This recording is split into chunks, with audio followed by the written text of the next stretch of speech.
the Deputy Prime Minister and Minister for Tourism, Honorable William Ngavoka, invited guests and participants that are joining virtually this morning.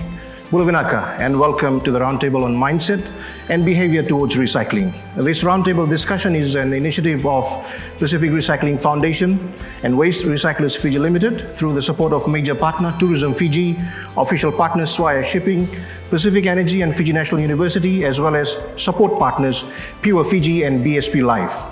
Ladies and gentlemen, this roundtable discussion will focus on advocating for a change in mindset and behavior towards recycling, and those involved in waste management and thousands of lives that are dependent on the waste-picking trade here in Fiji and the region. We will also touch on critical aspects of waste management in Fiji, including struggles and challenges faced by recycling advocates. It is now my privilege to introduce our panelists. Ladies and gentlemen, please put our hands together as we welcome and thank our panelists who accepted our invitation to be part of this historic event on the eve of Global Recycling Day.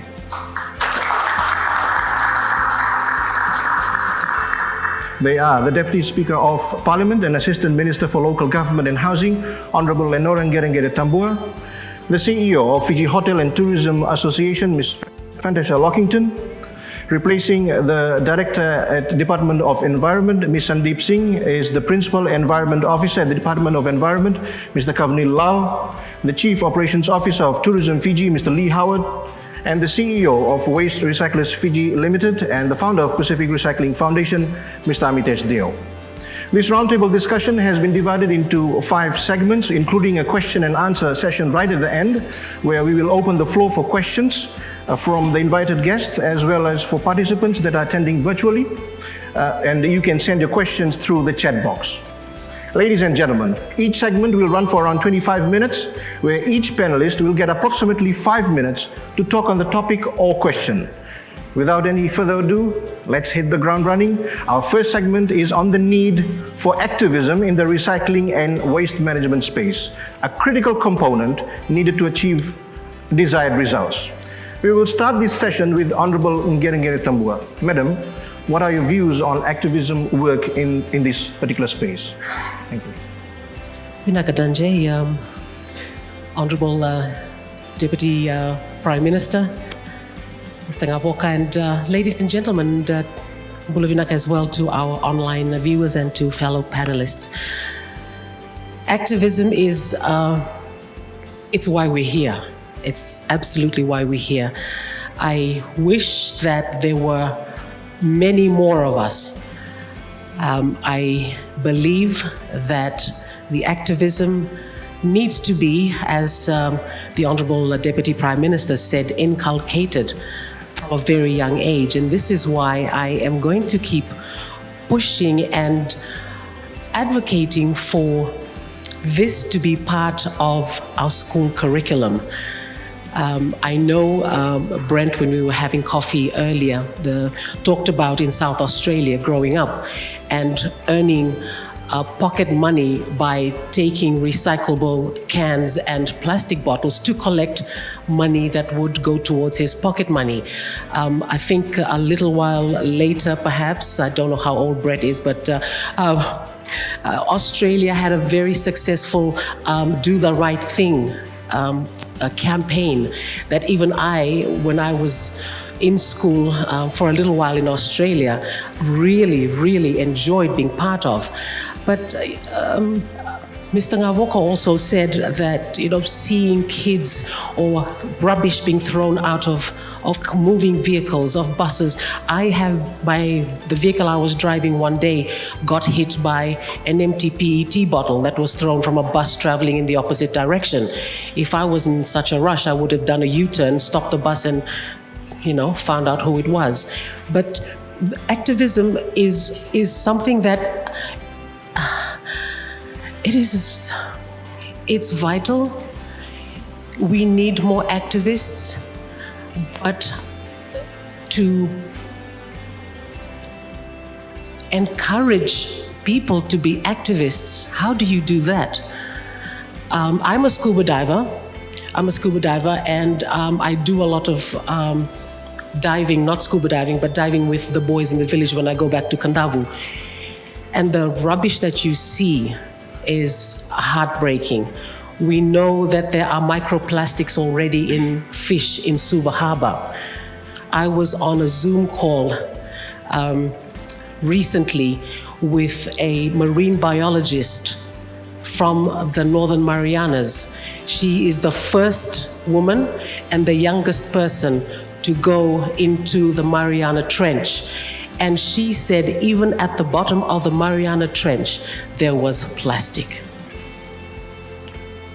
So that's where we could start from, just listening to the horror that we will have to fix in the not too distant future. Thank you, Madam.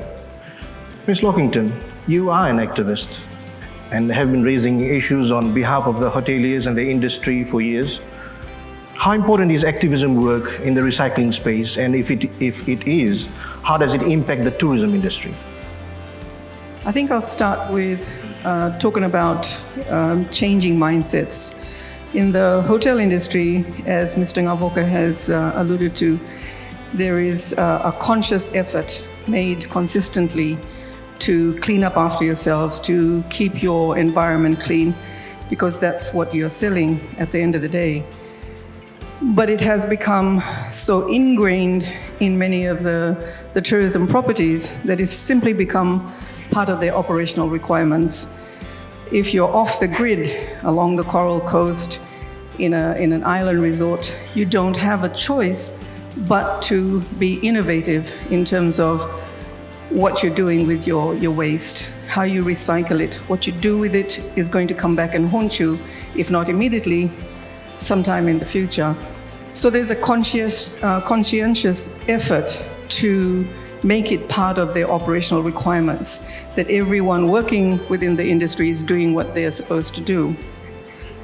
But how do you translate this mindset to make sure that everybody is doing the right thing? Within the hotels, they do the constant awareness to the guests, to the visitors, to talk about why they don't want to have to wash your linen on a daily basis, why they want you to save water, why they want you to recycle what you've got. And this message goes all the way through into the restaurants and into the other parts of the environment where a guest will come into contact with. But pushing that through to get the mindset of our staff to take it back to their homes is an entirely different thing. I'm with Lenora in terms of it needs a more national effort, whether we start that from schools, whether you implement that through the workplaces in our everyday offices, what we're doing to simply save paper, turn air conditioning and lights off. It's the small steps that we do collectively that will form part of the bigger message. And just doing that, being part of that, I think you become activists in your own right. Thank you very much, Madam. Mr. Deo, you are a recycling activist and the voice for many in this space. What are your views on this topic? Thank you, Dhanjay. Just adding on to that, for us as recycling advocates, the need for advocacy is so critical, and that is really reflected in the 28 years where we have existed in this space. And yet recycling is not mainstream practice. And that is what we're trying to, that is the challenge that we are living through. There's so much about it that we will talk about when we go to the segment about the struggles and challenges that we've gone through. But when both the two ladies spoke about the change in mindset, and we realize and recognize that activism is about that. For us, it's about a movement building process where we cannot take this alone, where it's not my problem, it's not an individual issue, it's actually impacting all of us. And similar to what the Honorable Deputy Prime Minister had just said in his opening remarks today, was also that it's actually impacting the lives of villagers and the food chain supply. We see it and we hear it all the time. And there is a generation gap there as well when we're talking about realizing that element of it. When we're talking to village elders, they're able to recognize that food chain supply has changed, that now food tastes different as it was 20, 30, 40 years ago. and now that there are certain species of fish and all that is not available. So with that need for activism, the need to talk about these things is really important. We also want to highlight that the word activist is not a bad word. It's not one of those words that we should shy away from. In recent times, it has become that when we are calling ourselves activists or advocates, it's seen in a very negative light, and it's really not. Yes, it is challenging your views. It's about taking away what we just threw away and bringing it back to the table and saying, look at it again, and asking yourselves, are we doing it the right way? Are we disposing of this plastic the right way? Are we disposing of recyclables the right way? And sometimes it can be very uncomfortable, and we realize that, but there needs to be those conversations. Activism is also in our space about the human aspect of this, and it is really dropped off the radar. It goes off the radar very quickly when we talk about individuals who are involved in this space. The women, the members of the LGBTIQ plus groups, the men who go out every day of their lives and collect recyclables. And their work and all of that. I remember 2-3 years ago when we were trying to talk about this group, there was such a pushback that we could not even talk about this group, they did not exist in Fiji. And we were working with this group for 20-30 years, and we're saying they do exist and all that, but there was a desire to not to know that element of it. And for us, it's about that. The only way you can change that space is to talk about it, and activism and awareness is about that. Thank you, Mr. Diop. Mr. Kavnil Lal, the Department of Environment plays an integral role in this whole circle or in this space. What's your take on the need for activism work in recycling and waste management space, and what role is the department playing to ensure there is activism? Thank you, Tanjay, fellow panelists. Good morning to you all, Honorable Deputy PM. I think the word activist and activism is a powerful word in itself, and many times, like Amitesh mentioned, it's been taken in a negative way, or the power of it is not used or utilized to its maximum. And it's very difficult to rightly point it out that in this era to find activists. And when we find activists, that are doing work, there's always so much of, negativity around it that many of them actually shy away from being in that space and, actually quieten themselves up. And you don't have to look very far away. Amitesh is a living example of activists, and so are my fellow panelists. From the Department of Environment point of view, and when it comes to activism, I think with the amount of waste we as a small country in Fiji are producing, we need to do a stock take and see how much waste we have produced over the years. For example, and this is with facts, from the Korovau to the Lamy corridor, each year we produce about 90,000 to 100,000, somewhere in between, tons of waste. And this ends up at the Numboro landfill. And if you have a look at the Numboro landfill, we have built a mountain.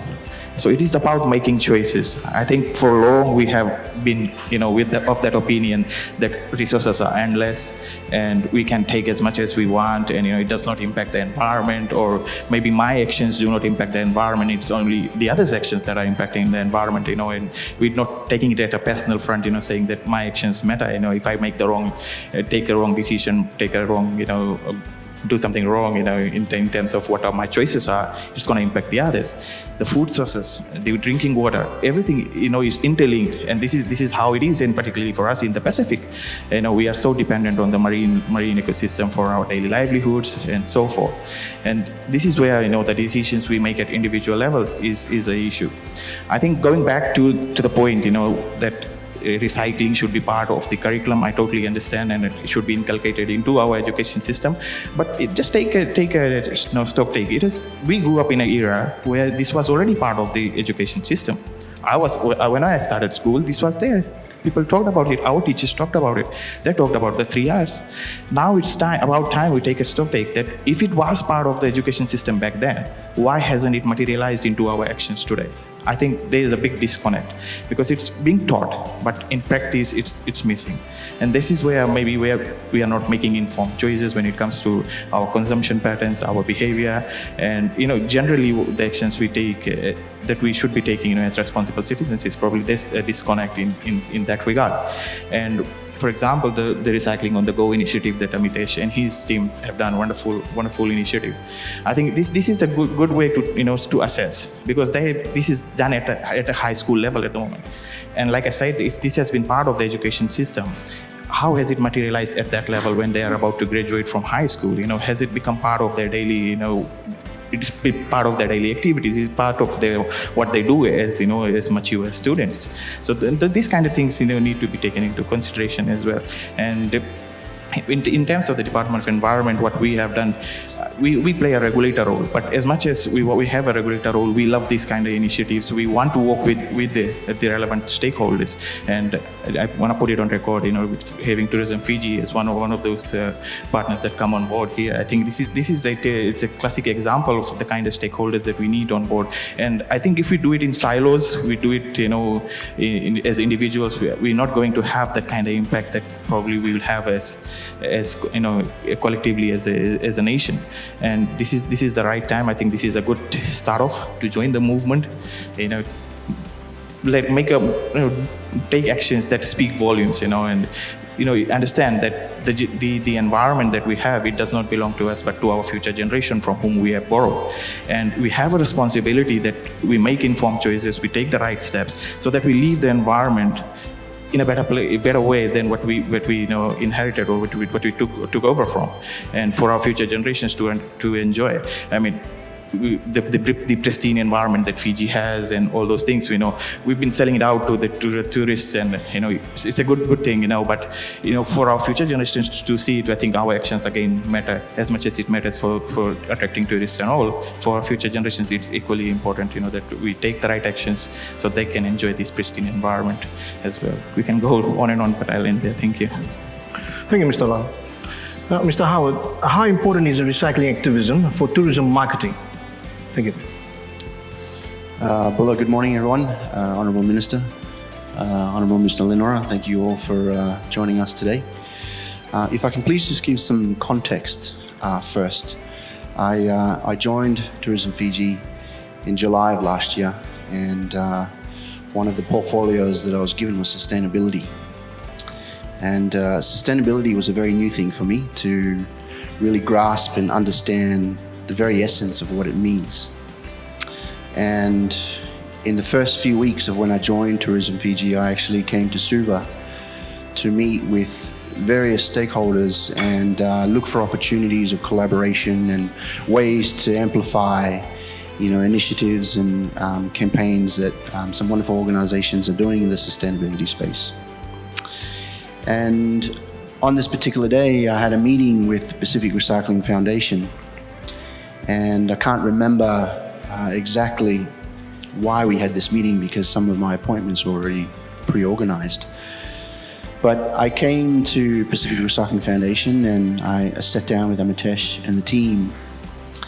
And I was really surprised at the level of work that the organization does in and around the communities in Suva and also here in the West.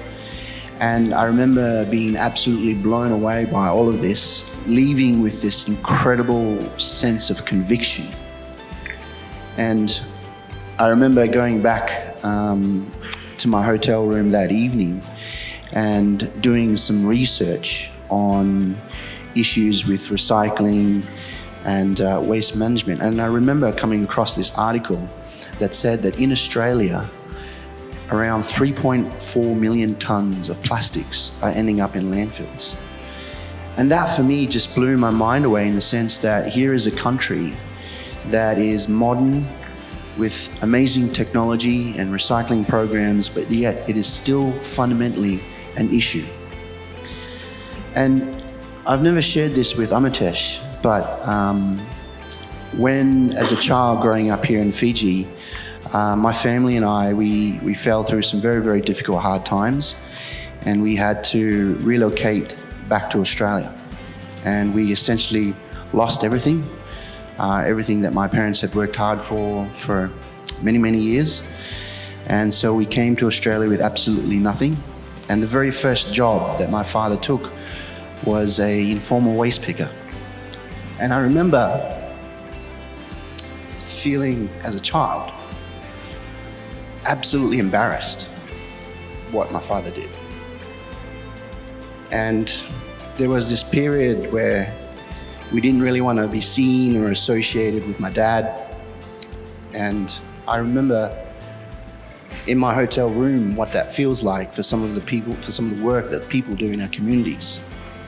And it really challenged me to look at how can I make a difference in this arena, on this platform, working for an organization like Tourism Fiji. And for me, it's really about preservation. You know, for us, as you've seen, ladies and gentlemen, our campaign, Where Happiness Comes Naturally, you don't want to be seeing tourists swimming in our pristine oceans, hashtagging Where Happiness Comes Naturally, swimming with plastics, or hashtags comes naturally walking on a beach full of plastic bottles. So I think the beauty of Global Recycling Day is that it's a friendly reminder that activism isn't just celebrated on one day, but it's a conviction for us to be able to make a change on a daily basis. So I think for an organization like Tourism Fiji, we have that conviction. Our conviction is essentially to empower and challenge our industry to look after and preserve our natural environment so as to ensure it speaks to what our tagline is, where happiness comes naturally. And we want our visitors, our tourists, to be able to come to Fiji and believe that wholeheartedly, that happiness can be found here. Naka. Thank you, Mr. Howard. To the end of segment one, and I know you have burning questions out there, and those that are joining virtually, you can send in your questions through the chat box, and we will have the question and answer session right at the end where you'll be able to pose questions directly to the panelists. We will move on to segment two now. The struggles faced in the area of work, pushbacks faced from different sectors, difficulties faced by different communities, and reasons why there is a feeling that recycling has not been a mainstream practice. We will open this session with the views of Mr. Amitesh Deo. Sir, WRFL has been in existence for close to 3 decades. Why recycling is not mainstream practice? Why Fiji still does not have recycling facilities? So if I talk about the 3 decades of pushback and struggles, I think we'll be here for a very long time. But I will try and narrow it down to some of the critical ones that we have gone through. One of that being that we constantly face even up till today is the lack of recognition of local knowledge and the undermining of local expertise in this space. Every time we have talked about recycling or upcycling, downcycling, any aspect of waste management, there's a desire to run across overseas countries, get somebody from Netherlands to sit across and give us all sorts of advice and all that. But there is that absence of actually listening to us first and actually realizing that there is a structure in place and how do we contribute to that structure. So for us, that's been a struggle to actually recognize recycling and those involved here in that space. The other one is, I touched very briefly about, is the unwillingness to talk about the lives of those involved in informal waste picking. Thank you, Lee, for sharing that. I did not know that, and I appreciate you talking about that today, about your dad and your experiences. But there are so many also similar lives, similar individuals, and we've lived through this. We know of the traumas, the difficult times that people have gone through. Tomorrow's chief guest, the Honorable Prime Minister, himself was a waste picker, not so long ago, and collecting used plastic bottles. So the story resonates well with us. The pushback really has been about giving these individuals voices and being able to talk about that. And that's been a huge challenge in recent times, where we were not able to do it, and we had to frame our messages quite differently. The other part is the lack of stakeholder engagement. So this is, again, very new for us, the space that we are in right now, where we are able to talk about this with different partners. And I've said to Brent before, I've said to Lee and Tourism Fiji, when they first came to talk about this, and I honestly was thinking to myself, this is going to be a meeting that is going to have I didn't see the dots connect where that meeting could lead us to this day, honestly, because I could not see it, how Tourism Fiji and what we were doing were going to sort of, align. But it does, and that stakeholder engagement is so important. There are key stakeholders who up till this day don't want to talk about recycling. There are beverage companies out there, and there are manufacturing companies out there who are actually contributing drastically to waste pollution. But we have got emails unanswered. We try and reach out to them and say, would you like us to talk about your plastic waste? And the emails go unanswered and ignored most of the times. We have got photos of large corporate organizations dumping their plastic in sugarcane farms, fields in Lotoka, Nandi, still with us, shared with these companies.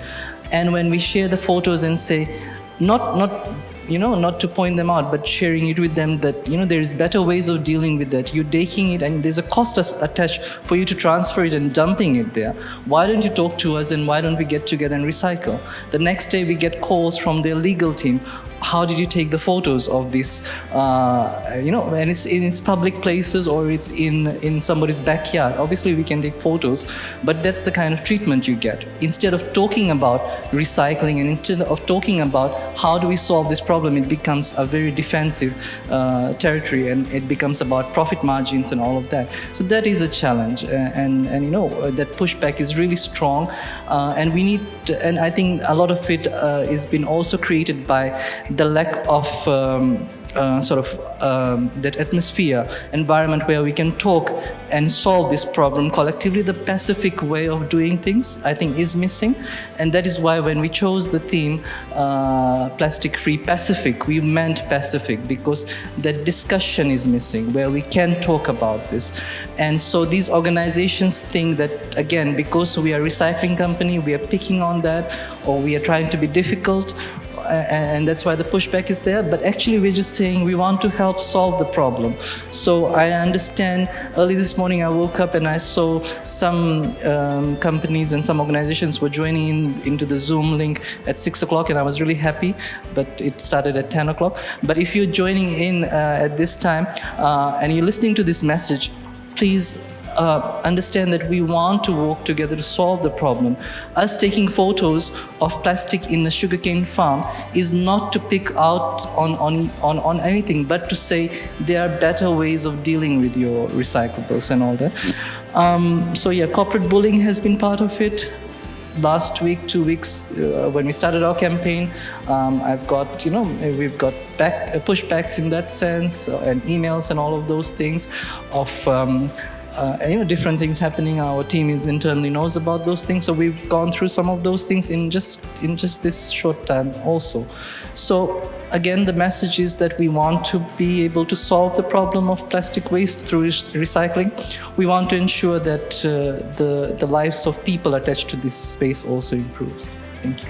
Thank you, Mr. Dewan. I don't know if the dumping of plastics in the sugarcane farms is one of the reasons for the decline in the output itself. Mr. Howard, how important it is for the tourism industry, particularly for marketing, the need for mainstream recycling? I think it's fundamentally important. As I was talking about conviction, and as Amitesh had mentioned, the tourism industry is no different to the corporate organizations. I mean, we've seen in recent and in past times of some of our organizations failing in this area in particularly. And I think, again, coming back to my earlier point about we all have this responsibility and a need for change. It's been quite interesting when we first, Amitesh and our team, started going around the Gold Coast and to properties here in the West to talk about the fantastic program that's tied to the iHeart recycling concept. And some of the conversations and terms coming back from some of our stakeholders, we already do recycling. We already practice recycling. We already have this in place. And sometimes I ask them, that's fantastic, but when the garbage truck comes around, do they put it all in the same truck or is it separated? Oh, it's put in the same truck. And then I asked them, well, have you thought about following where that garbage truck goes? Does it actually go to a place where it's filtered and sorted and essentially, packed in a way that it's sent off to overseas? Or is it essentially sent to landfills? And quite a few people are not able to answer that question. So I think there needs to be this clear understanding of what actually recycling really is all about. And it's accountability from the moment that it leaves your organization to where it's essentially going. Because I think for us as a tourism board, the messaging we have on the global stage is that we're not experts at sustainability, but it's a journey. It's a journey for us to be able to get to a certain area where we're comfortable in not ensuring that Fiji is being greenwashed. So essentially saying that we're practicing this when really fundamentally, it's actually the end result is ending up in our landfills. So I think that for me, that level of accountability to the measures that are in place for your recycling is so important, it's so crucial. So I think it's, coming back to, again, one of the reasons why we really saw value in the work that Pacific Recycling Foundation are doing is the program that's tied behind the iHub recycling program. It's focusing, and the emphasis is on change and the behaviour that's involved in that, really empowering people to make a difference. And I do hope that Amitesh at some point can really talk about the wonderful work that they're doing in some of the schools and in the regional communities, because I think also that's where some of that really needs to happen, is through grassroots levels as well. So hope that is. Thank you, Mr. Howard. Mr. Lal, what are your views on recycling still being an afterthought? And what has the department been doing or is doing now about this, knowing too well the great benefit it will have to our environment, food chain supply, and the economy as a whole? Thank you.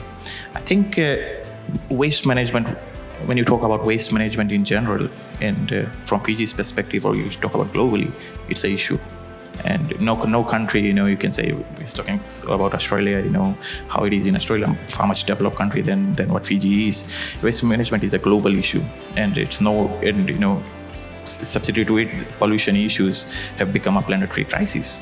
And so much of work has happened in this space over the years, but still persists as a pressing environmental issue.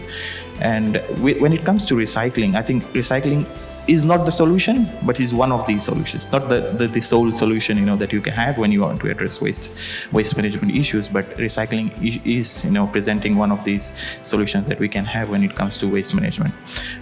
From the Department of Environment, every day, it's a daily challenge, it's a daily issue that we deal with when it comes to waste management. Every day we get calls, we get reports, like you mentioned, dumping in the sugarcane fields, dumping in the drains or in someone's backyard. These are the issues, these are the complaints we get on a daily basis. And so we go out, we do this advocacy, we do all these awareness campaigns, we do these cleanup campaigns. But I think sometimes these cleanup campaigns has been taken the wrong way. There has become a notion or this kind of understanding that has developed that I can be irresponsible because there's someone responsible enough to come and collect my garbage. And I think that needs to change. That mindset needs to change, both at intrinsic and the extrinsic levels as well. Because, unless you get that mindset, because like I said, this has been part of the curriculum. We have been talking about it, so much of awareness, so much of dialogue. you can talk about it, all day, but it has not, materialized into our, our daily attitudes, in our behavior. And that is where I think there needs to be a mindset change as well. It's how you perceive things. And many times they talk about recycling. I mean, I have nothing against recycling. I'm not saying recycling is not good, but, you need to look far beyond than that. You need to look at why can't I say no? Why not reduce? Why not reuse? Why recycling? When you look at the waste hierarchy, it sits at level 3. But when the first option could have been reduced, you could have very easily said no. And that's when you eliminate half of the problem. If you can choose a alternative, that is far much friendlier, environmentally friendly, then you don't have this issue of, of it becoming an issue and then you trying to manage it with recycling and so forth. So, I had the Honorable Deputy PM mention about that, how it used to be in the past where you have woven baskets and all. Then this subject of circular economy is very quickly gaining momentum worldwide. Everybody's talking about circular economy. I mean, you go back 50 years back, this was never an issue because we were secular. We were using things over and over again. We didn't have most of the items around us that were a single use. We had items that we would use and, continue to use until, for very long. But now it's the practice is we use it singly and then that's the end of it. And this is where it's becoming a problem. 9% of the plastic that's produced globally gets recycled. It's an impactful fact, when you look at a figure, that only 9%. What happens to the 91%? Most of it, from a technical point of view, because there's different types of plastics, you have PETs, HDPs, LDPs, PVCs, and so forth. The easier ones get recycled. PET gets recycled because it has a easier pathway to recycling, and the HDPEs get recycled. What happens to the others? And so this is the kind of decisions we need to make. We need to be aware of what we are buying, what we are consuming, and what's its impact going to be on the environment. How is it going to be managed? It's very easily, people say, we align ourselves to recycling. They say, yes, I recycle. And as my good friend said, that they did some, discussions around and people said, yes, we do recycling. But nobody, it doesn't mean that you make a choice, okay, I'm buying a plastic bottle because it is recycled, it can be recycled. But that doesn't solve the problem. Does it actually get recycled? Nobody goes to that extent to see. If they put it in the right bin, they think, does it get recycled? Or if you're just putting it there and then at the end it goes back to the landfill. So these are the kind of decisions we need to make. And this is where I think we have done so much awareness, but there's a bit of disconnect. And this is where we need to come collectively in unity, in solidarity to address this, because this is an issue. This is a daily issue. And for us in the Pacific, it's an everyday issue. So the more we have dialogues, these open and frank discussions, I think part of the solution comes out of here, and then the other part will be, on the ground, implementing, doing projects, and similar to what Pacific Recycling Foundation is doing. This kind of projects need to be, rolled out at ground level, at schools, and wherever possible, get the different stakeholders, and this is where these kind of discussions need to happen. The other figure that you look at, 1 out of 5 plastic bottles get recycled. What happens to the other 4? And again, going back to the choices we make. If we can do away with our travel mug, and go and give it to Starbucks, say you fill my coffee in this and I don't want a takeaway cup, you take your box to the cafeteria or to the restaurant and say, actually fill my lunch into this. I'm not going to take that, even though that plastic takeaway or the microwavable container, it says it can be recycled. Does it actually get recycled is the question you should be asking. And if you can do away, do with the box that you carry around with yourself, or how many of us have align ourselves to using metal straws and or those those that can be used over and over. I mean, we all have seen this in circulation, these plastic straws and so forth, and these are becoming environmental issues. It's issue because it gets one way or the other. 80% of what you do on land ends up in the sea. We know that. So these are the decisions we on land make, and then those in the sea, the marine species and the ecosystem suffers. So these are the decisions that we need to start taking. And it might seem harsh. I mean, for example, when the plastic ban came in 2020, it wasn't well received by everyone. Still not. Totally agree.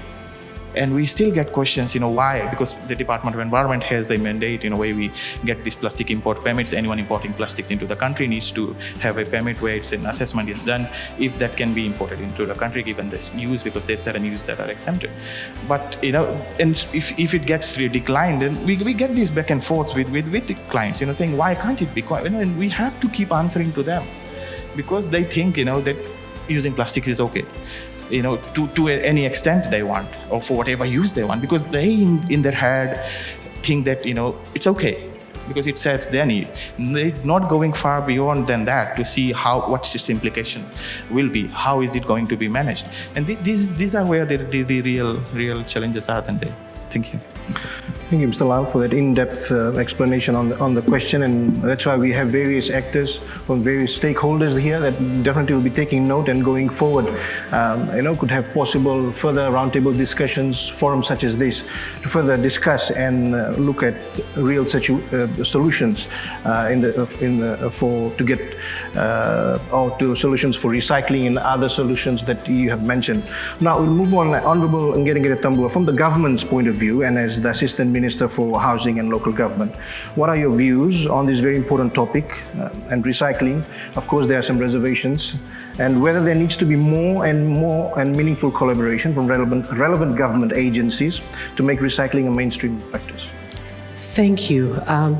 Collaboration is absolutely important, and we've heard the Honourable Deputy Prime Minister and also the Prime Minister, who will be here tomorrow, talking about consultation. And I think one thing where government has not done a great job is at listening and listening to the experts. Government is not the expert. We have experts here in the room who should be the ones advising government if government is willing to listen and to sit down and to say, give us your solutions. I'm happy to say that only in the past couple of months, I've already been to Lokia Landing. We've had a conversation with Jody Smith from Matanataka, and there are so many solutions available, but the onus is on government to open the door and say, yes, you're the experts. Tell us what you want us to do. Is it a change in policy? Is it a change in law? And I think we're on the right track now. I really believe, I myself personally, Sandeep, the Director of Environment, and also the former PS of Environment, would get calls from me, would get emails from me. I've been a regular visitor to Namboro, and if none of you have ever been to the Namboro landfill or the Vunato landfill for that matter, please ask to go and visit. And there's nothing more than going in there and seeing the kinds of rubbish that come there.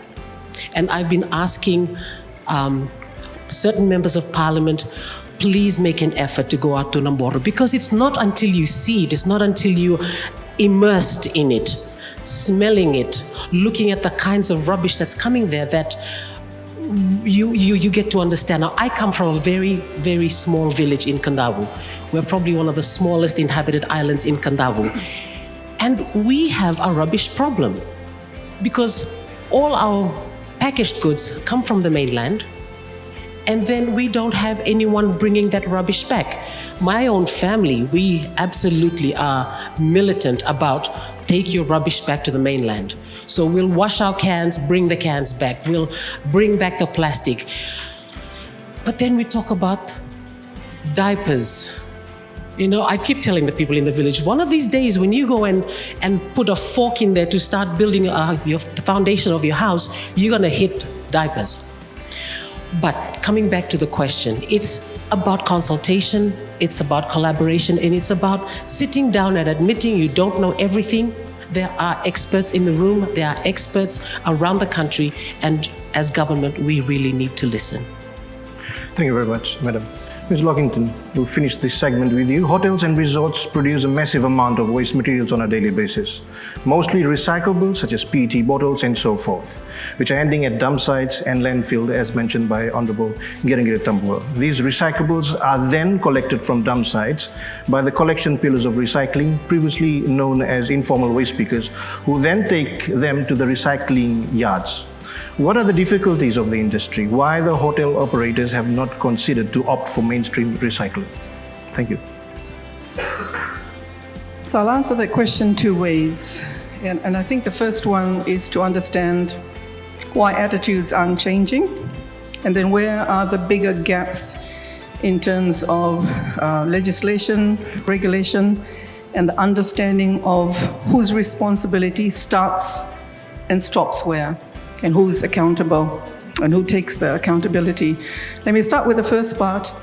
And the first part is to do with the fact that in Fiji right now, we do not have a formal waste collection plan, strategy, if you will, especially if you're not in an urban area. If you're in a peri-urban, rural area, or in a maritime area, there is no regulation.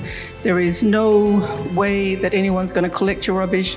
There is no responsibility, training, awareness provided to how you should do this.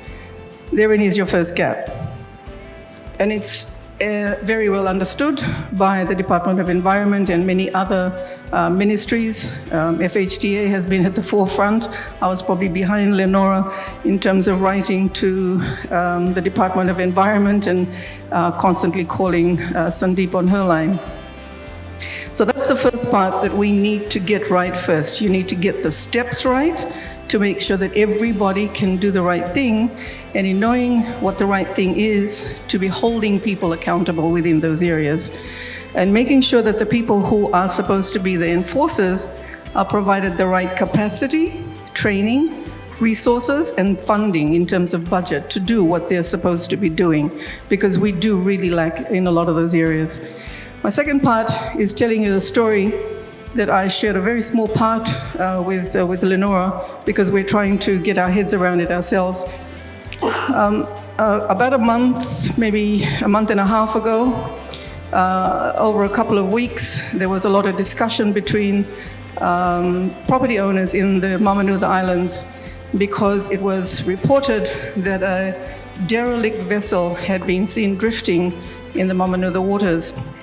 Now, everybody was rightfully really concerned, because this vessel could cause huge amount of irreparable harm to those beautiful reefs that people go out to fish on, to use for diving, and for the communities that rely on it. So because calls to, you name the ministry, department, or whoever, went nowhere, including MSAF, in terms of the safety of the passage, because people were going up and down, and not just locals, but visitors as well, ferry services, but also in terms of safety for the environment.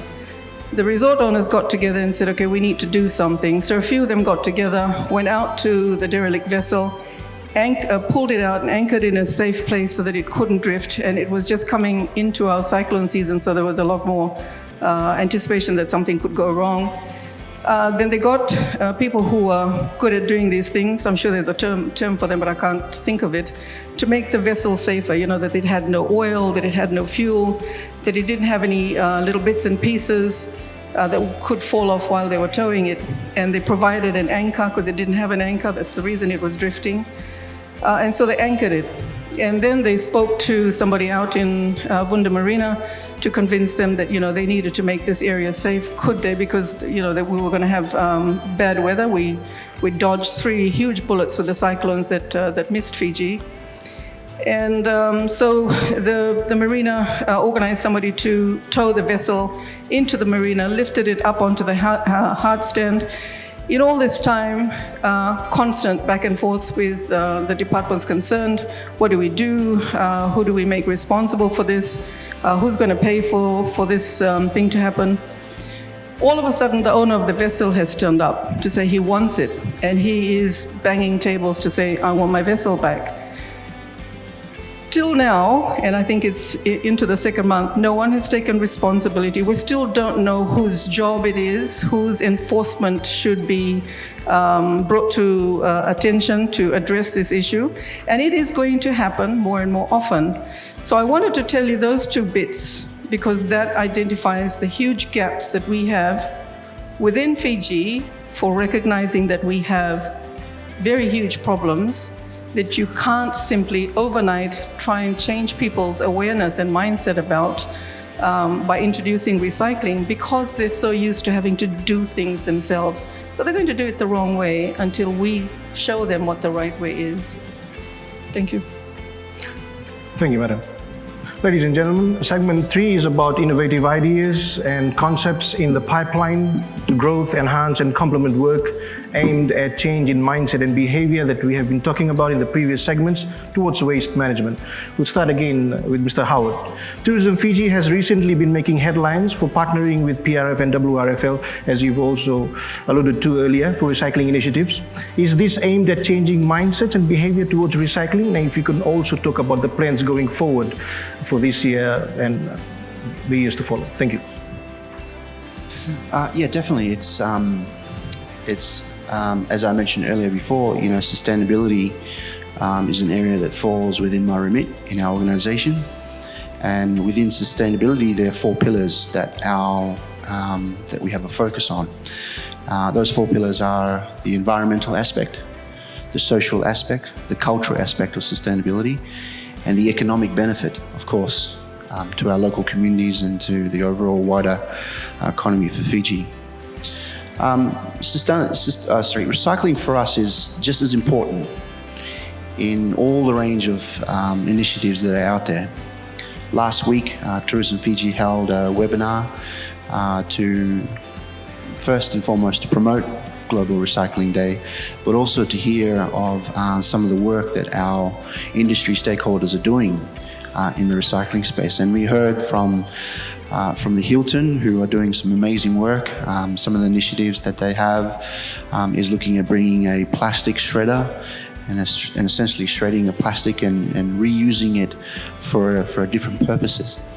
So I think there are some fantastic elements within that could be reintroduced as a way of creating a revenue stream for some of our communities. So taking plastic and some of the waste aspect and, like I said, reusing that as well. Our focus at Tourism Fiji, as part of sustainability, what we're seeing in terms of trends, in the latest report that was released by Deloitte, it basically said that 69% of travellers are looking for sustainable options. And of that 69%, 55% are booking sustainable travel options. So we're seeing this incredible trend, this shift in mindset in our travellers, and who are looking at ways of connecting with sustainability, whether it's through transportation, whether it's through hotels or tours and experiences. I think the post-pandemic environment and landscape in that mindset is changing. People want to connect with conservation programs. They want to see their dollar contributing to a worthy cause and also the transparency of that.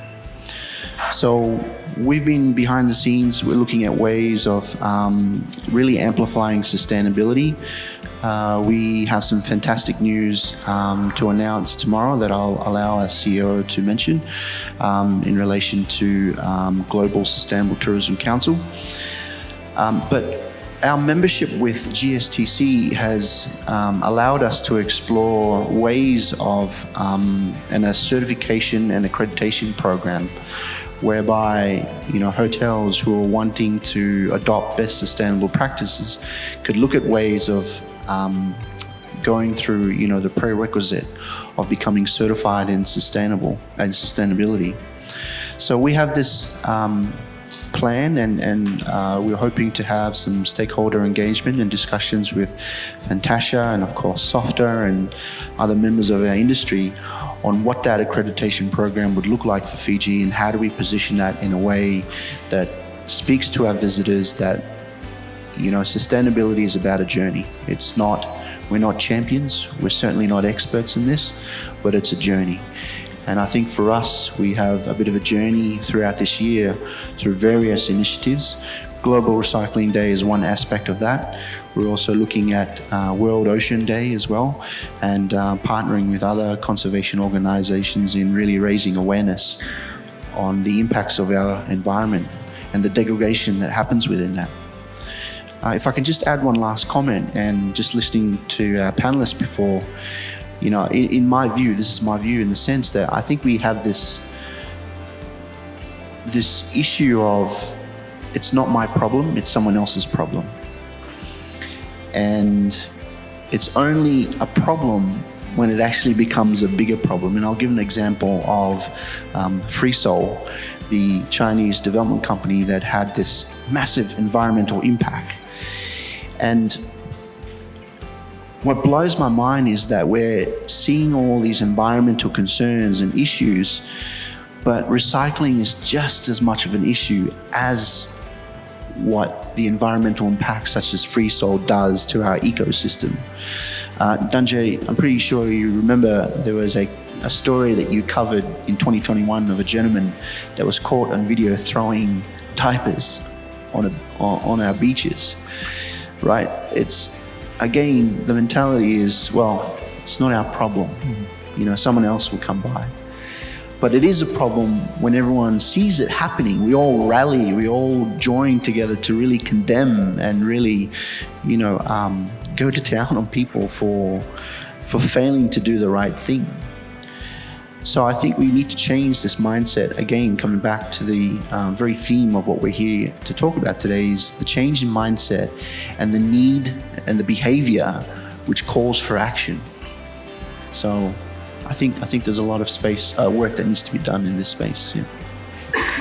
Thank you, Mr. Howard. Well, without any doubt, there's, you know, the change in mindset and behavior is the main thing. But Mr. Lau, the question is posed to you: is there a need for the Department of Environment to work on new legislative framework or enhance or amend the existing ones to complement recycling and change people's behavior? Thank you. Before I get into this, maybe let me build it up to that. Sure. You know, I think there needs to be a paradigm shift as well. Having said that, you know, at the moment, a lot of focus is on the consumer to recycle. You know, it's, you know, that the consumer should do this, put it in the right bin, make the right option, and those things. But if there's a shift from the consumer to the producer or the manufacturer, you know, that they make the right decisions in the first place, you know, then they're sort of eradicating the problem in the first place. And, you know, when I say that, you know, if we make that, you know, the responsibility or a requirement for the producers or manufacturers that you are required, whatever you put on in the market, you know, that it should be worthy of recycling, or there should be a pathway for it, you know, for it to be recycled, and those kind of things. I think it helps address it before it becomes a problem. You know, a lot of talk, a lot of buzz, a lot of, you know, advertisement goes on to how a product looks on the shelf. You know, how it fares when, you know, competes with the other, you know, sister products in the market and those kind of things. But when this shift happens, you know, to the producer or manufacturer, I think there will be sort of, you know, this a thought process that will be now start, you know, that what I'm putting in the market on the shelves, you know, is it going to be recycled, or is, you know, can I put a environmental friendly option in the market?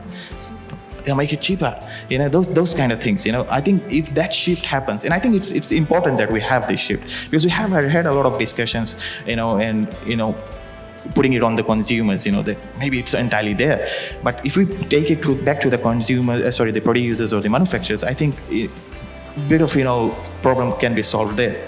And this is where I'm coming back to the question, you know, Department of Environment, for example, for all those beverage companies in Fiji, they are required by the law, and I mean, by the law, they're required to hold plastic bottle import permits, plastic bottle permits. So if any water bottling company in Fiji has that permit from the department.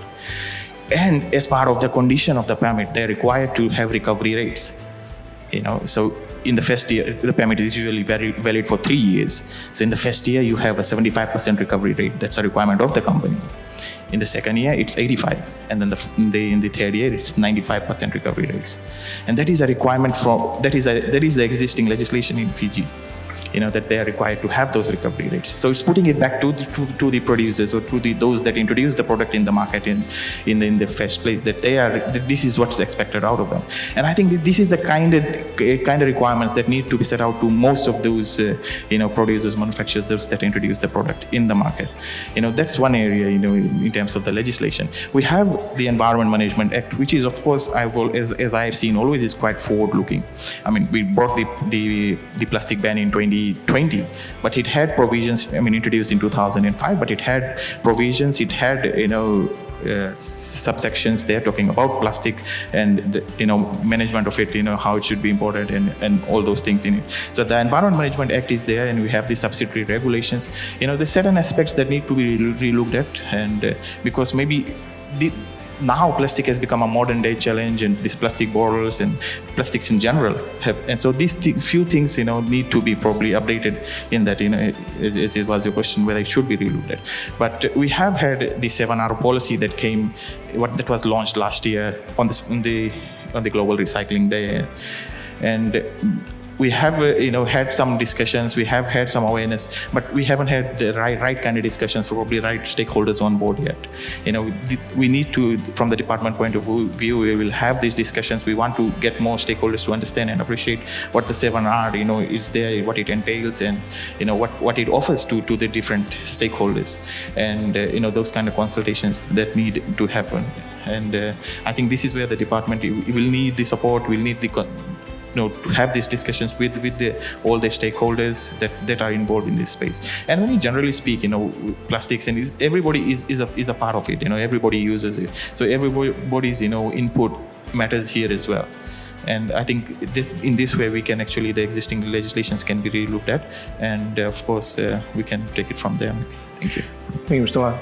Honorable Ngengere Tambua, we know there are some recycling programs that are running in one school and a community through CSO and private partnership from last year. Is there a need to upscale such initiatives and possibly run them at a national level to change mindsets and behavior towards recycling? If yes, what role government needs to play? Absolutely. And if I may just go back to what Kavneil was talking about rubbish producers, if I may, Danjay. A trash audit. Tomorrow there are going to be probably hundreds, if not thousands, of Fijians picking up rubbish along roadsides, doing their bit for our environment. But have we ever run an audit of the rubbish that is picked up, and therefore go back to the people that produced that rubbish in the first place? The noodle packets, you name it. We all know what kind of rubbish we pick up. All of us, I'm sure, have picked up rubbish.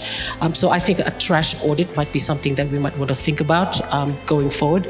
But in terms of, I think, one way, I was just in the north over the last couple of days, and we were talking about waste management, waste collection, and so forth. And we tend to, I guess, as a country, as a culture, punish bad behavior a lot more than we reward good behavior. So I think that might be something that we could be working on with schools, with CSOs, with government itself, and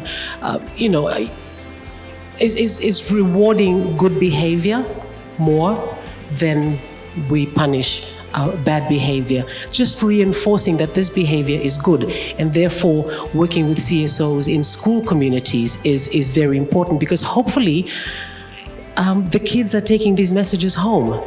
But I have to say again, unfortunately, you can pass by a car with 3 children in the back seat, and mom's just thrown a plastic bag of rubbish onto the roadside. So here are kids watching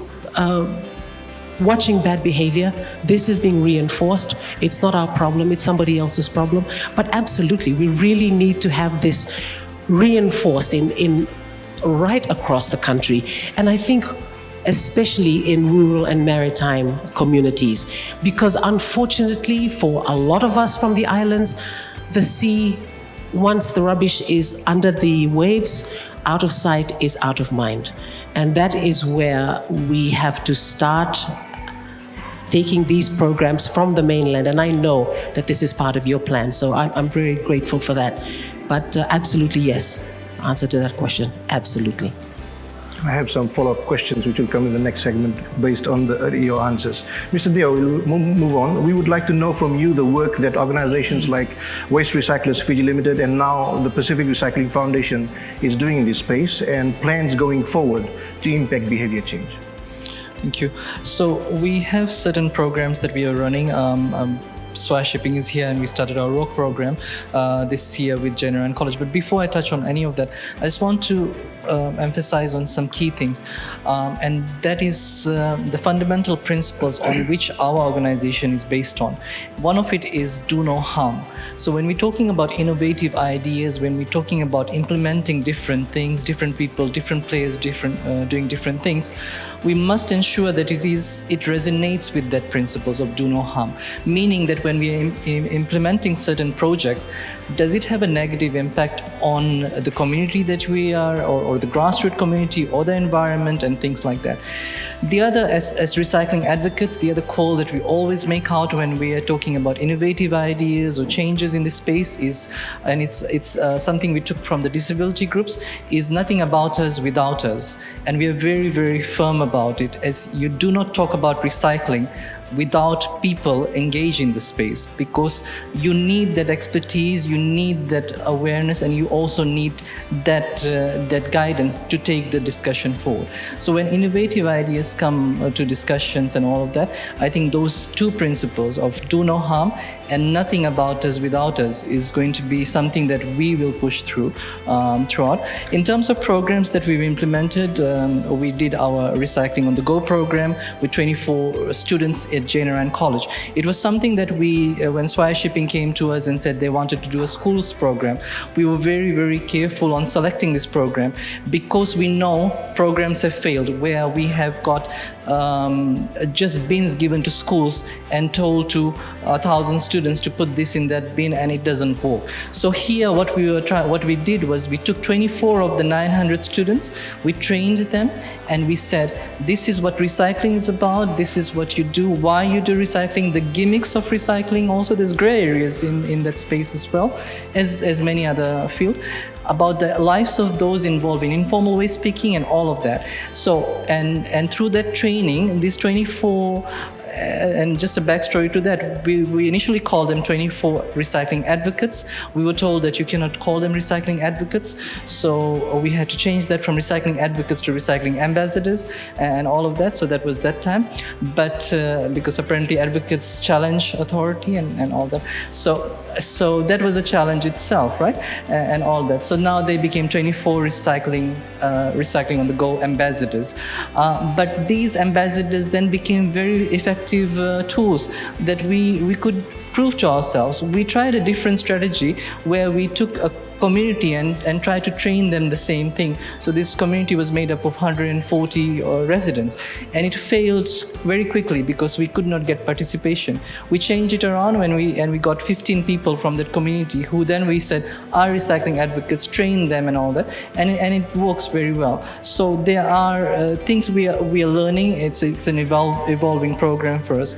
We also have, as you would see, and Sheraton Fiji is probably is the first resort to take this program on in Fiji, is our iRecycle Hub program, which is a program where we have developed where when you recycle, you get data, you get tracking, and you get monitoring attached to it. So for us, that's really key, that we have those accountability. Somebody said here a while ago that that is part of the process. We should be able to tell you what happens to your recyclable, and that should be out there in the open. You should be able to trace that recyclable and say, okay, this is what happens to it. And so that's part of something that we've developed.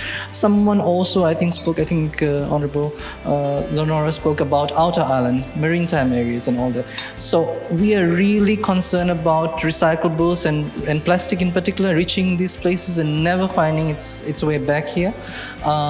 We have done a research, feasibility study and all that, where we are trying to address this problem of getting recyclables from outer islands back to, so it's a spoke and hub approach where we get recyclables from these outer islands and back to mainland Viti level, and we were supposed to be in a position to launch a report. Unfortunately, the consultant who has been working on this needed more time and all that, because when this research got undertaken, it was during Christmas, and then we had the elections, and then in a few weeks, you all know how that was, and all that. So people were uncertain and not participating in the consultation process and all that. So there's a bit of a delay, but we should be in a position in a month's time to be able to say, how do we collect some of these recyclables that come from outer island? How do we get it back?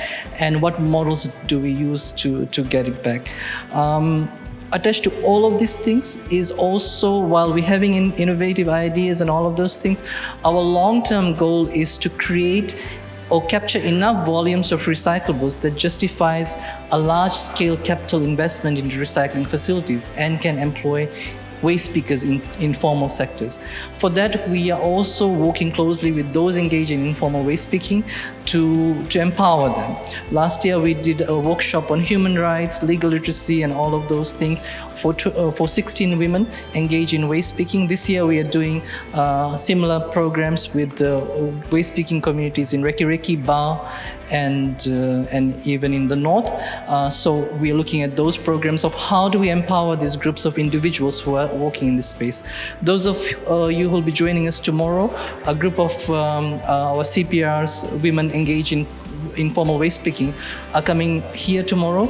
And earlier I was asked who are our list of VIP guests for tomorrow's event, and my answer to that was the list of VIP guests are the CPRs who are going to come and join us tomorrow, and to us they are the most important people, because we want recognition to go to their work as well. So there are different programs, different things we are running as part of change in mindset and behavior, innovative ideas and all of that, but all attached to some core beliefs and principles that we do not want to let go of, because we feel it's important. Thank you. Thank you, Mr. Deo. Ms. Lockington, what role can the hoteliers play in this space to change mindsets and behavior, considering the fact that thousands of Fijians are employed in this industry, and if hotels and resorts take on recycling initiatives, such as mentioned by Mr. Deo and Mr. Howard, the iRecycle Hub, and then the Fijians employed in this industry can take on the message back to their homes. So it's a ripple effect. The message goes to the homes, the kids know about it and all that.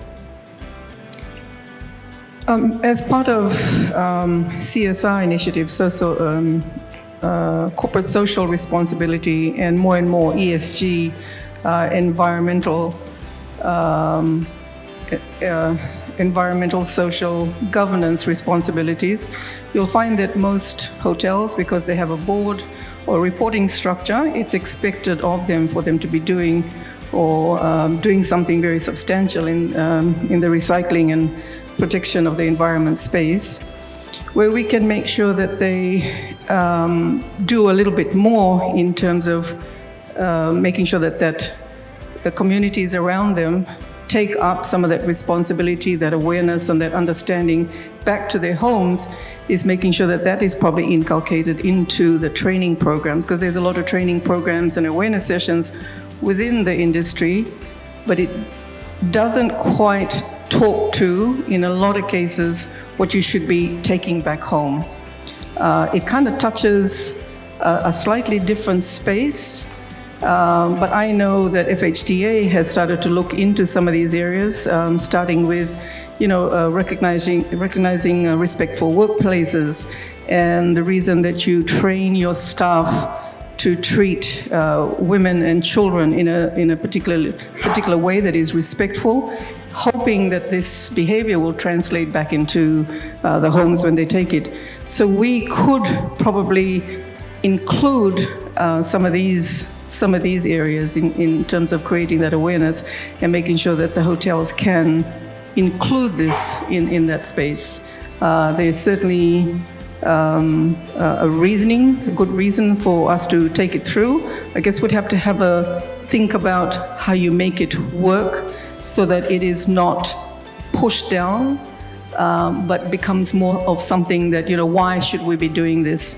Lenora talked about, should we be incentivizing good behavior rather than punishing bad behavior? And I think that might be the key. How do we incentivize that good behavior?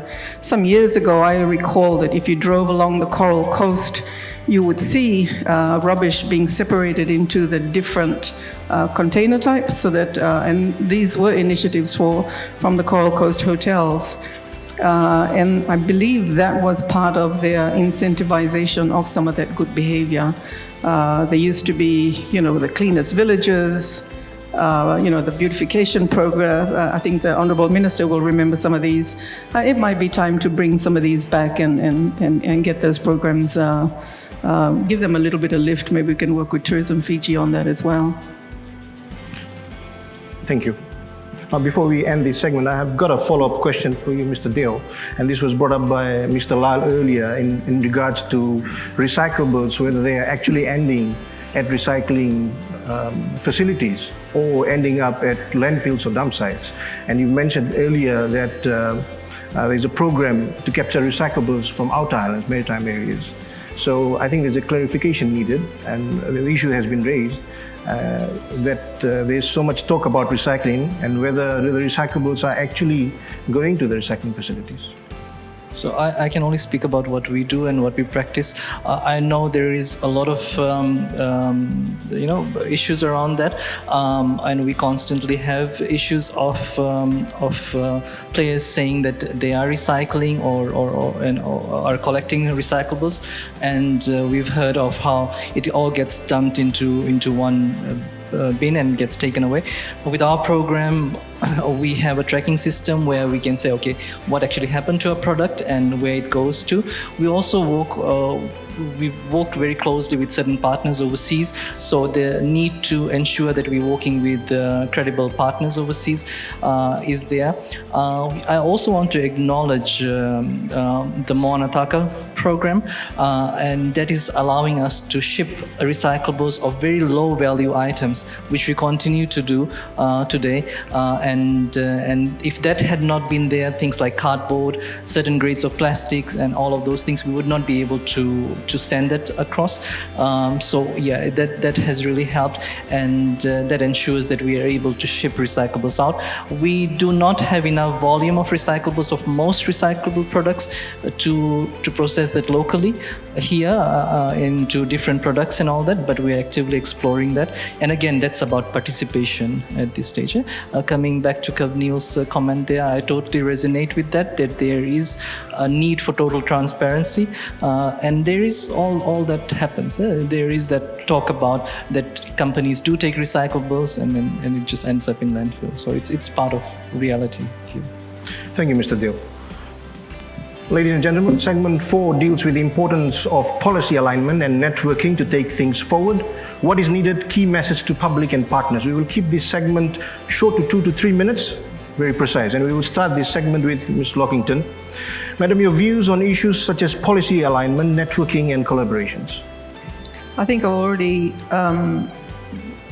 noted some of these where this is a huge requirement or huge effort that we need to put together as a country, where we need to align why we're doing some of the things that we want to make sure that our communities are doing, our businesses are doing, so that we're all on the same page in terms of getting to where we are all supposed to be coming to. And if you start off with the Department of Environment, the gentleman mentioned that there are regulations, there's legislations, and there's permits that you have to get.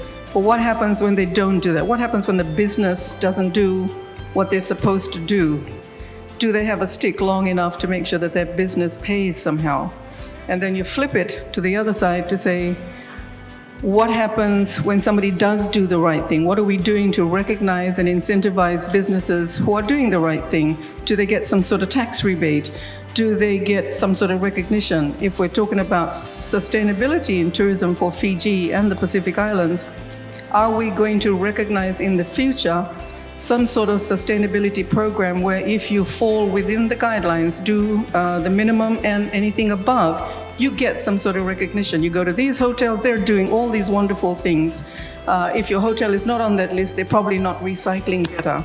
They're probably not doing something as sustainable that they should be, that protects our environment and the future of Fiji. How do these all align to the Climate Change Act that will be coming in very soon, whose regulations we're still waiting for? And how do these align to the strategies for all the different ministries that we must work with as businesses who are also doing the same thing? How does EFL and Water Authority work in terms of making sure that they're providing the sort of recycling or waste management options that are required to develop tourism further in the areas that they can be developed? So that's me, short and sweet. There's still so much work that we need to do, and alignment is top of the list in terms of how we do that. Thank you, Madam. I keep giving it away. Mr. Deo, you would have touched on this earlier, but very quickly, if you can talk on some of the specifics needed to take things forward in this new environment that you've mentioned. In terms of policies and alignment of that, we have regular discussions in Department of Environment, knows our position on this. Sometimes, we don't look eye to eye on certain things as partners and all those things, but we have to cherish differences and we have to cherish our individual views and all of those things. So that's part of the making of a good program and a good project and all that. But where policies in particular are concerned, I would quickly just touch on internal organizational policies. And this is again with the tourism sectors here, resorts and those who are online, that there is a need to separate your waste management tender processes where you can identify and separate actual rubbish and recyclables, because what happens right now is some of these tender processes comes as bunked into waste management, and then unless you're separating in your processes, in your procedures and policies that waste management and your actual rubbish is different from your recyclables, it will not go into your purchasing, because then we are left with talking to the money people, the finance people, who all are just concentrated on this tender going and who has got the cheapest value or the value for money in that regard, and recycling gets lost in that process. So there is a real need to separate and say, okay, this is your tender for your waste management disposal, and this is a tender process for recycling programs, and that will eliminate that issue, where then these companies, where the gimmicks come, what Kavnil was talking about, where because the resorts have this element of recycling in their tender, waste picking companies then identify themselves as also recycling companies and put in a tender, and at resorts you have all this really nice sorting happening, but these waste picking companies then go back again and take it back and dump it into the landfill. So, to avoid that, you need to separate it and say, okay, there is a need for waste picking companies to deal with waste and a recycling organization to deal with recycling. Thank you, Mr. Howard, and you would have touched on this earlier, but very quickly, what can we expect in the coming months in Years on Tourism Fiji's messaging, networking to take things forward? Thank you. I just want to add to what Amitesh was saying earlier before. I think what's really commendable is the fact that they're working with UNDP to put together a policy paper to essentially look at ways of how do we come up with a legislation for recycling. And I think where Tourism Fiji comes into this space is through a program called EarthCheck, which is, as I mentioned earlier, an accreditation program that talks about best sustainable practices. So there is an alignment with the need for policy and legislation that speaks to the narrative of what sustainability is for our organization and also for our industry as well. So I think as well as what Honourable Minister Lenora said, the key is consultation and collaboration. And I really commend Honourable Minister and Honourable Lenora for being here today, because it shows that government is aware of the issues that are happening. And fundamentally, by being here today, it really shows the level of commitment to drive change. And hopefully there is a way that we can, collectively work together to put together a policy paper that really speaks and addresses the issues that we're having. What we do essentially just complements that. And I think if we can, as an industry and working with, Fantasia, rally behind, some of the sustainable programs that are out there that are addressing the need for recycling and for marine conservation and for the social aspect of, equality and diversity. So I think there's some really good need for a collective approach for a policy paper. Thank you. Thank you, Mr. Howard. Honourable Ngerengere Tambua, as we talk about policy alignment, but what's the key message here and what can we expect when Cabinet or Parliament sits? We know the national budget will come out in a few months' time. Planning and consultation process is well underway. Should recycling be factored in? Absolutely, absolutely. And I think I do know what I just want to finish off with is, again, please take part in the consultations. When you're asked to make submissions for budget, please do so. We need to take the initiative ourselves. And I'm, again, going back to the village. We have the Mbosini Asana, we have the Mbosini Tikina. So it's not just on the shoulders of the Ministry of Local Government. We have photos of rubbish being dumped in a street in Raiwanga, for example, and then people ask, what's local government doing? But it's a whole of country thing. We really have to take initiative ourselves. In the islands, in the rural areas, you take rubbish there, bring the rubbish back. After you've consumed whatever it is you took there, bring it back. But the main message for me is take part in the consultation. You know that we're ready to listen. We will listen. We will ask you, look, you guys go in there. You are the experts. You tell us what you want. And I just think that we really need to take back this pride in Fiji that I think we've lost over the last few years. Thank you. Thank you for that response, Madam. Mr. Lal, I had deliberately put you right at the end for this particular segment so you could respond to the views.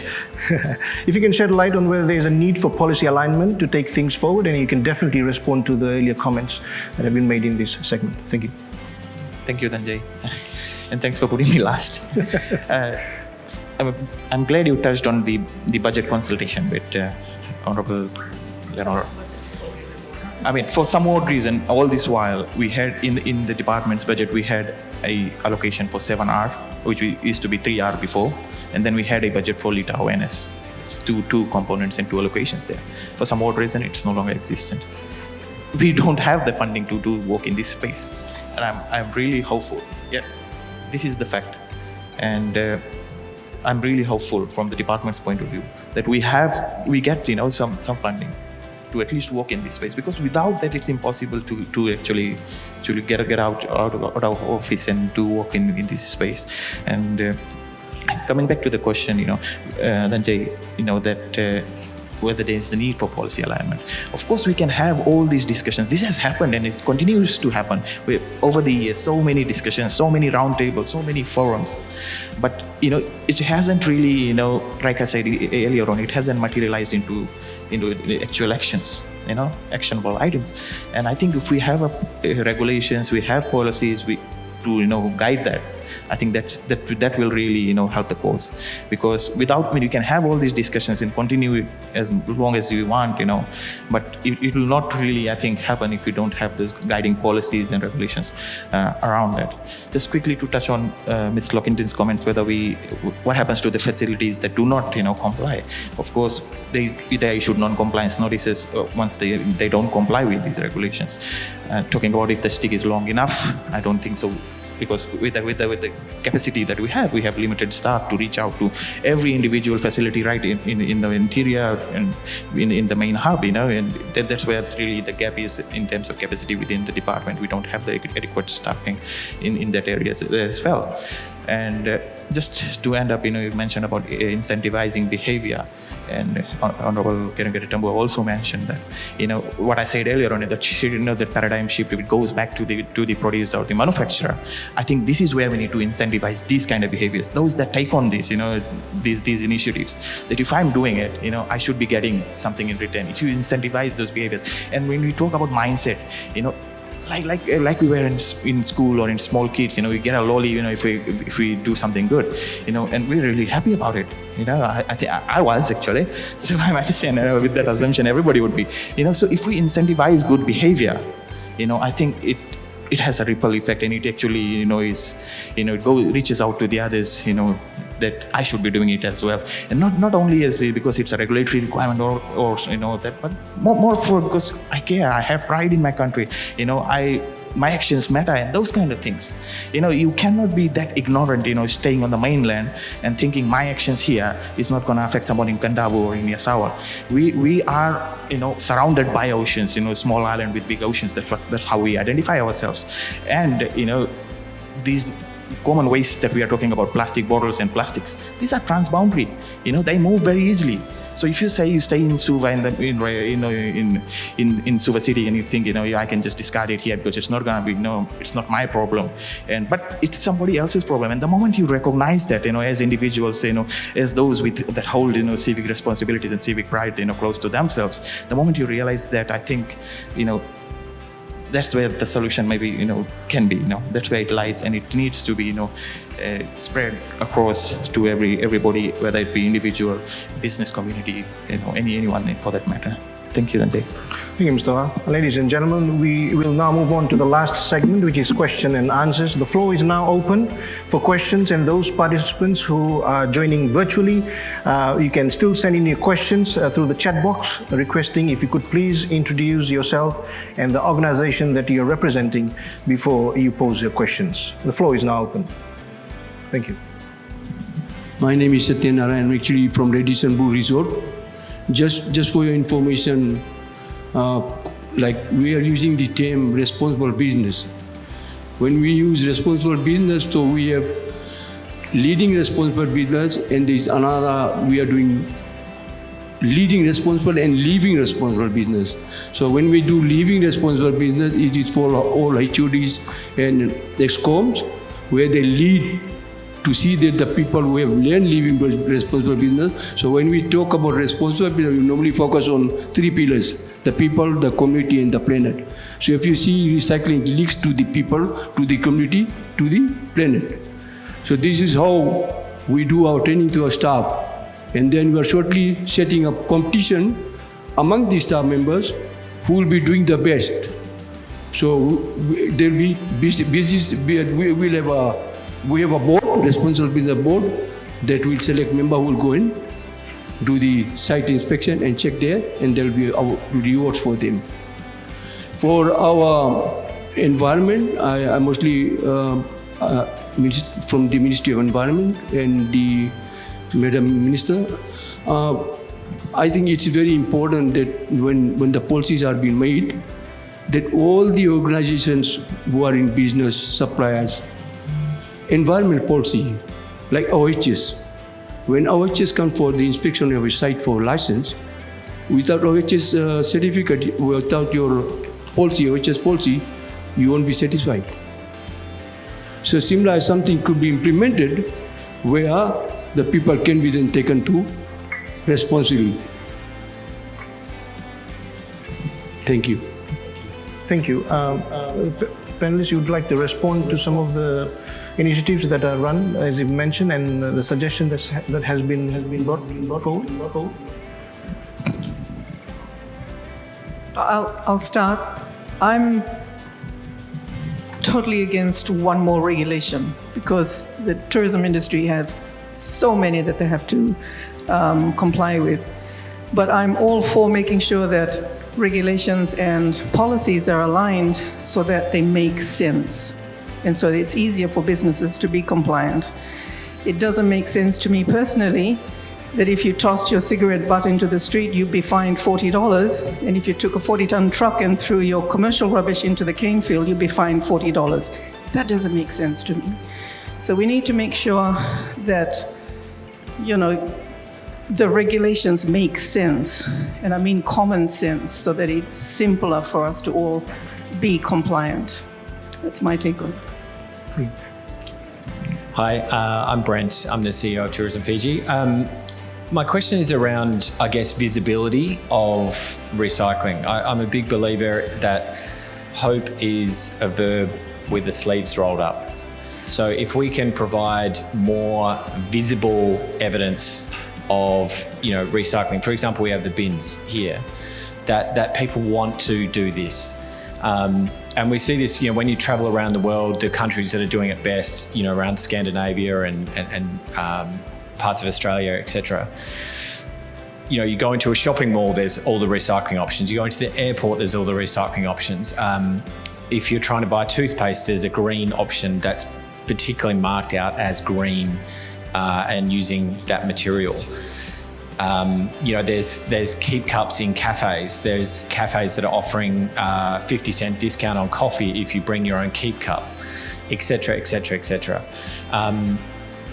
So my question is, how do we get more visibility of some of this stuff? Because my feel is, rather than going down the penalising stage, that in Fiji, if we can raise the profile and the visibility of recycling, that people would do it. They just don't know how to do it. Like, I see this, you go to Natandola and there isn't any bin area. So it goes on the ground because we're humans. That's human nature, unfortunately. Same thing if you go to Wailoaloa, people are sitting at the end of the street there, get their McDonald's, leave it on the ground because there isn't an option. So how do we just get that extra layer of visibility of some of the recycling initiatives and then incentivize people to say there are solutions? Because I feel like sometimes it's so negative of like, hey, this is this huge issue, but there actually are. If you break it down, there's actually solutions right across the board. Thank you, Mr. Hill. Want to respond? Mr. Jan? Thank you. Actually, that question resonates very well, and the statement resonates very well with us. We realized that for a long time we were working in a very close environment and not even telling our story of what we were doing, and many people are not aware. Even up till now, we have got people asking, is there a recycling company in Fiji, and all of those things. So it's really about the storytelling that we missed out for a long time, and we're doing that quite carefully, ensuring that the right messages are coming out. Like this morning, you're hearing about the essence of cleanup campaigns, and as an organization, we've always had a stand around that we will not take part or not organize cleanup campaigns ourselves, because we believe it has got that negative aspect where we are telling people it's okay to throw your rubbish. Visibility is extremely important, but we also need stakeholder support. We need this kind of forums. We need like-minded organizations and the ethical alignment of it all. Sometimes we come across organizations who want to do this for all the wrong reasons.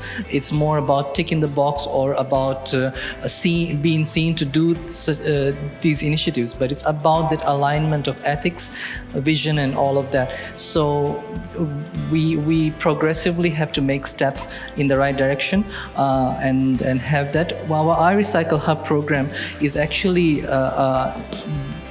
a solution that we thought was that, because from resorts and hotels we constantly got that pushback that the recycling programs are not glamorous enough or sexy enough for resorts to set it up in their environment. It never had that essence of a forefront message. So with that, we have designed the iRecycle Hub program, which is actually quite visible. These are these color-coordinated bins that you can use, and UNDP is here, and as Lee had said, we are working in collaboration with them to do policy brief around it about different aspects of it. But it has come after a lot of struggle and thoughts around it, and it has not just got the practicality of it, not just the visibility of it, but it's practical to use as well. But I recognize your comment, Brent, and it's progress that we'll have to make in the direction. But as we make progress around visibility, we have to be true to our word. We have to make sure that these things are happening. We have to take the people attached to the space with that. So everybody's story goes along with that. That bin itself for us represents, that colorful bin represents the dark and the bad side of recycling and the struggles as well. Thank you. On that note, the iRecycle Hub will be launched tomorrow here at the very Sheraton Fiji Golf and Beach Resort for the tourism industry. We'll take more questions. Hello, my name is Professor Sue Burners-Price. I'm actually based at the Centre of Appropriate Technology and Development in Andavi. I'm going back to the plastic pre-Pacifica plea, because to me that's what this is really all about. And I think people keep saying the 9% of the plastic that's discarded is actually recycled, and this is global. And the reason is there's no technical solution to do anything with that plastic waste. Now, I'm here and I'm incredibly excited because we are working with an Australian who's come up with a means to get that 9% to 90%, because he's come up with a way of taking the plastic waste into usable products, and we are working with him to pilot, demonstrating that you can use those in usable products, which are poles, traffic poles. You can use them in planks in housing, to a way that you could see that you could actually remove all of the plastic waste in Fiji. And what we're hoping to do is set it up, demonstrate it, and use Fiji as a model for how you can do this in the world. So we're working with Amitesh on this. We're applying to get funding to scale up. My question to you is, if you believe in this vision, that you could all align yourselves to make this work.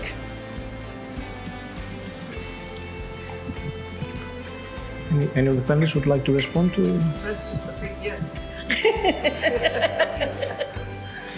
All right, we'll take further questions, and if you don't have on the floor, Yeah.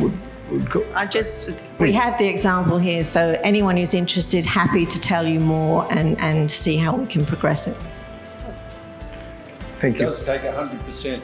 It does take all plastic, all waste plastic, doesn't need cleaning, doesn't need sorting, and turns it into a product that has value. And the biggest incentive for recycling is money. And this is potentially money. Thank you very much. Definitely some questions have come through the chat box. We'll give it to Mr. John Wilson to. Thank you very much. Also, thank you very much to all the participants that have joined us through Zoom and live on Facebook. We have quite a bit of questions, and I'll just to everybody, we won't take all the questions, as we will stick to time. And I believe there's a lot of us in this room that are hungry and would like to go for lunch as well. So the first question is from Shailen Singh of Lautoka City Council. He actually has two questions.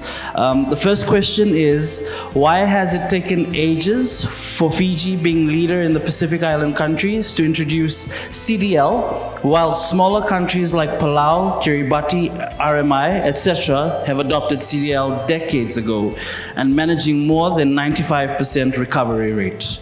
That's the first question. There's a second question. I think we can come back to the second question. It's a very pointed question. Who wants to raise their hand to attempt first? Please. I mean, I understand we had these discussions, and we had ongoing discussions regarding CDL and generally, any container deposit scheme in the country. And it's true that the Pacific Island countries, a few others in the Pacific, that have this legislation already in place, and it's working quite well. But and for some reason, this legislation was already submitted to cabinet way back some years back. I'm not exactly sure of the exact year, but it was submitted, and for some reason it was repealed. And that's what I'm told back then. But since then, we have made progress, because then we started the new process. We started from scratch again, and there has been bit of back and forth, and we're trying to finalize the legalities of it, because when you develop a legislation, and those that come from that have experience in developing legislation, that we need to get the legalities right as well.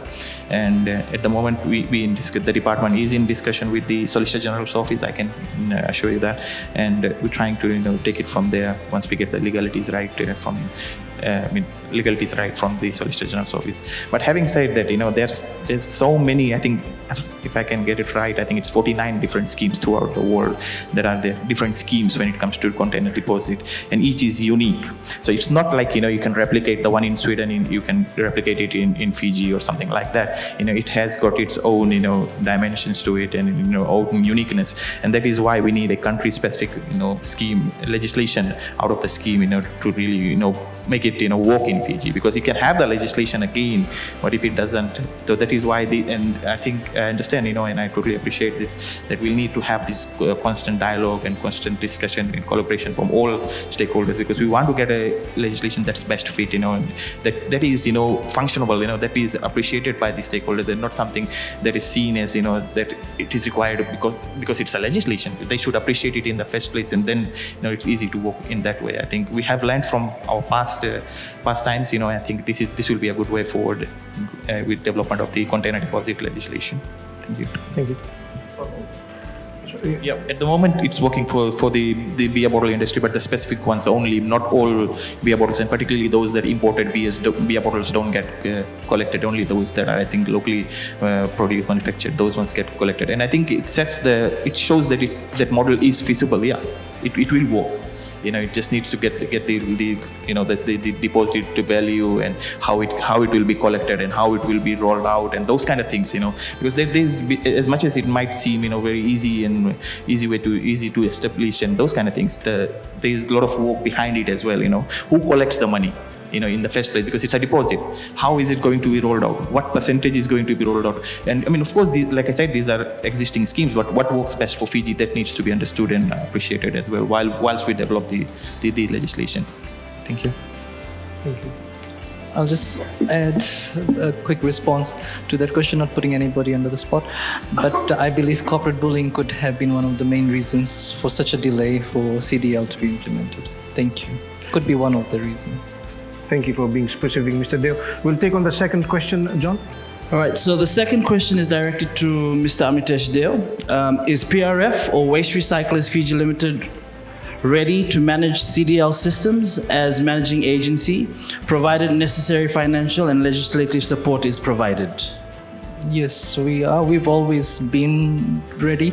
I remember when Peter Bray was around, and him and Warwick Please were two individuals who were really pushing for CDL to be in place and all that. This is a good 15 years ago now, or so, or longer than that, since this has been talked about, and it shouldn't take that long. So, but that 15 years has also made sure that we've got enough resources and capacity to deal with it, which is not a good excuse or reason, but yeah, we do have capacity and to manage the program. Thank you.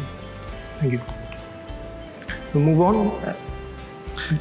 Any more questions from the floor? None? Okay, so we have a statement here from Patricia Parkinson. She says, activism is essential to change behaviors and push policy changes. Would anyone like to comment on that? I could move on to the next question. Totally agree. Right.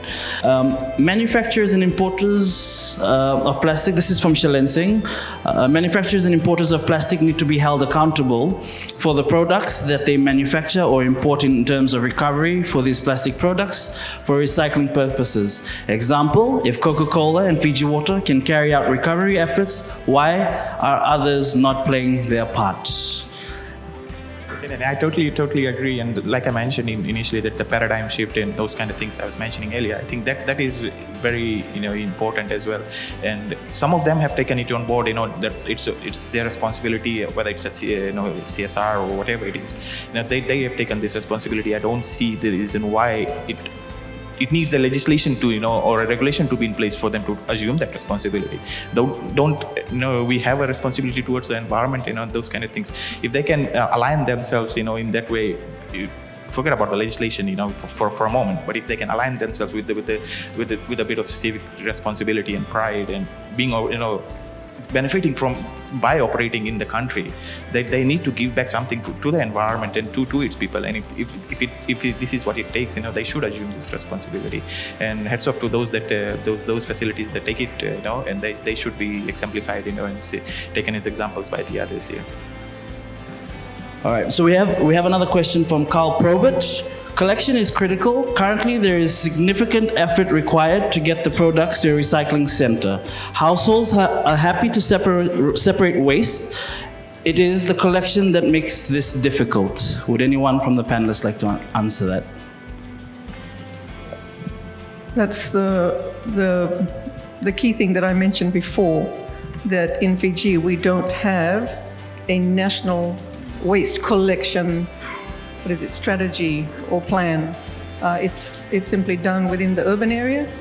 The peri-urban, the urban, and the maritime areas have no collection efforts whatsoever. The municipal boundaries remain very small at this stage in the country. I mean, if you look at the municipal boundaries, they're very, very small. And it goes back to several reasons why it is so. Because, do we have the capacity to collect all the waste from these urban centers, maritime? And even if we are collecting, do we have facilities, landfills to accommodate those volumes?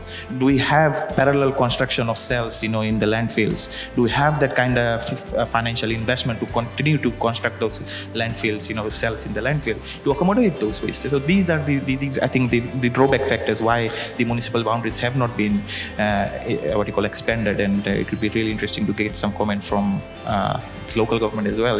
They have a operational responsibility in terms of waste collection. And thank you. Thanks, Kavnil. You're absolutely right. There are the boundaries have just exploded over the last few years, and the ministry is working really hard with municipalities to try and expand the collection of rubbish, because you can't just say, look, because you're a ratepayer, we will pick up your rubbish. You're not a ratepayer. We can't say that. We do not say that. So the onus is on us and on waste collectors to work together to be sure that places that fall outside of town boundaries or municipality boundaries do get their rubbish collected. It's a big job. I'm not going to say it's not a big job, but I'm very optimistic that we are going to go ahead and things are going to change. Thank you, madam. If there are no further questions? So we've got a question here from Rohit Kiran Singh. The pushback is also that all plastic waste generated do not go into the mainstream recycling. Those that are indiscriminately dumped in the environment do not possess the right recycling grade. On the outset, Fiji does not have proper upstream market for all waste generated are recyclable. Are there facilities that are butting such recyclables? So, we totally recognize that that there are not enough. There are, like Kavnil has already said, that certain recyclables there is avenues to recycle easily, and there are those products that come into Fiji without proper labels and all of those. So it just compounds the problem. We don't have any requirements that each product, each label is labeled what recyclable, what product it is, so it goes into the right streams of recyclables. So there are all those challenges. As Sue has said, as Rob has said, we are also in recognition of that, we are also exploring how do we capture these recyclables that don't then make it to the mainstream recycling programs and gets into upcycling or downcycling programs where then it can be put to some other use and not continue to pollute environment and all that. Thank you. Thank you. Patricia Parkinson says, good point, Kavnil. Recycling is not the silver bullet. The first R, refuse, is the most important at individual level, corporate level, national level, and global level. The UN negotiations for a treaty to end plastic pollution should contribute to turn off the plastic tap. would you like to comment? Yeah, definitely. Thanks, Wilson. Thanks for mentioning about the global treaty and the discussions that are happening. The INC, the second round of discussions that will start in Paris, I think next month. I think Fiji has been very vocal in this space, and particularly the department is the focal point, has been very vocal in terms of getting the global treaty, for the country, for the Pacific, and for everybody, because plastic is an issue. We have recognized it long ago, and it only took a bit of time for UN to start up these discussions, and this resolution passed last year, I think before last year, or last year February, that we need to have a global agreement, a global treaty to address plastic pollution. I think this will really benefit everybody, but it will take a bit of time for it to be developed, because there's so many global actors, all countries are involved, even member countries. So these discussions are happening, and these are really fruitful discussions, and we look forward to it becoming a treaty, and then being implemented in Fiji through different pathways. Thank you. Can I just add to that? So I want to keep it in the Fiji context. It's all very well for first world countries who've had a lot more time and practice with plastics and have seen the bigger picture. We're just learning our way through that. We're far away from where the rest of the world is. So plastics for Fiji and Pacific Island countries were needed. It provided security, hygiene, efficiency, productivity. There's a whole lot of things around it, which is why obviously we bought into the whole plastics idea. And now we're having to learn that the damage that it's doing to not just our country, but our environment and everything else, including our food and our food cycles. So we need to be taking some of the solutions from the first world countries and thinking about how that's going to fit into the context that is Fiji and the Pacific Islands, because not one rule fits all, especially where the Pacific Islands are concerned.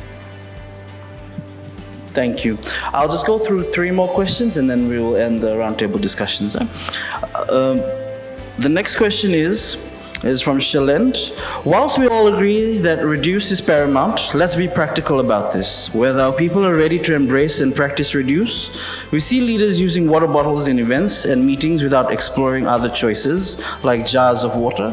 So I still pray that whilst we keep promoting 3 Rs, CDL will make a big difference. It has proven a success in countries who have introduced CDL.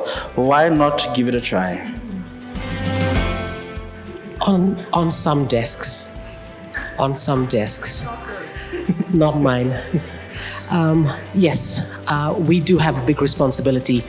I know there's a couple of huge meetings happening on Denarau right now as I speak, and I had to just flag it, I think with John as well, maybe just send somebody over there and just encourage them to use those jugs and those cups, or get everyone to bring their own water bottles. But yes, we all have a responsibility, and I am aiming to start with Parliament, and perhaps because I'm Deputy Speaker, I can whack that gavel and make some changes right there at work in Naka. Thank you. The next question is posed to the Honourable Gerengit Tamboa and Mr. Lal. This is from Patricia Parkinson. A main source of ocean plastic pollution, including the main component of the Great Pacific Garbage Patch, is plastic fishing gear, which causes pollution of waters, marine species, and entanglement of marine life. What measures are envisaged by the government to raise awareness of fish folks and the fisheries industry, and to minimize lost and discarded fishing gear? Not enough, like Ms. Lockington said, but yeah, of course it's a big issue, and there's coast fishing and all this that happens, and we say there's an impact on our food source, a decline in our food source, decline in what you call the coral reef systems and all those things, and this is where these plastic discarded, irresponsibly discarded plastic-made fishing gears are a problem. And I think, I don't know if there is enough work already, maybe there isn't, that's why it's an issue. I think there needs to be more work in this space, more discussion in this space. How, because maybe the reason is because there is no avenue for fishermen or those to get rid of those. And they find this as an easier medium, and like Honorable Gerengit Tamboa mentioned, they're out of sight, that's when the problem ends, and that's the kind of mindset that we have. So we don't only need mindset changing when it comes to plastic bottles and all, but really, all waste streams that are there, because really, generally speaking, waste is a problem. So whether it be discarded fishing gear, or it's a plastic bottle, or it's a plastic, or whatever it is, if it's a problem, the mindset needs to be changed, and generally the waste towards waste management when it comes to changing mindsets. Thank you. Final question is posed to Mr. Amitesh Deo. How do you think a statutory container deposit scheme would help with facilitating an increased rate of recycling in Fiji? I think it will help greatly. That's why we've been advocating for it and pushing for it, for a facility to be justified here, a local run facility, whether it be hot wash flake or making food grade resin back to preforms and all of that. We really need volume, and volume will not be there unless we have incentives. Incentives will only be there if we have CDL. So it all goes around that. It's not just, and I'm not defending beverage companies, but it's not just a beverage company problem. Plastic is manufacturer problem. There are different distributors, different manufacturers who are all part of the same group, and all of them need to play a part. So that's why we've always been pushing that CDL should not be just focused on beverage companies, but should be across distributors, manufacturers of all sorts of plastic packaging materials. Fantasia said noodle wrappers and the likes of those things should also be part of the CDL system, and not just plastic bottle. Then only we'll be able to make a difference. But also with that CDL, we need to have avenues of recycling and putting these products back to recycling streams. Thank you. Sorry, before we, there's just one final question, and that will be the last question, I promise. So this question is also posed to what are recycling organizations, the likes of Waste Recyclers, Fiji Limited, and Pacific Recycling Foundation, is doing in terms of implementing their projects into other spaces within the community here in Fiji? Thank you. I'll just talk very quickly on this one, and I don't want to give too much away because there is an important collaboration announcement between Pacific Recycling Foundation and Pacific Energy that we will be announcing in a few weeks. But this is around informal settlements and them not having enough solution of waste disposal, and giving them an opportunity to be part of recycling program. Again, it's a program, it's not just implementing a bin. And this came from again a bad experience where we witnessed this same community being given penalties and fines when they were burning their recyclables and rubbish, but they don't have a solution. So Pacific Energy came forward and said that they're willing to partner with a very important component that was always missed out, is how do we give solution of waste management to different spaces, and this is one of that, and we'll be making announcements of that in the next few weeks. Thank you. Thank you very much. Thank you, ladies and gentlemen.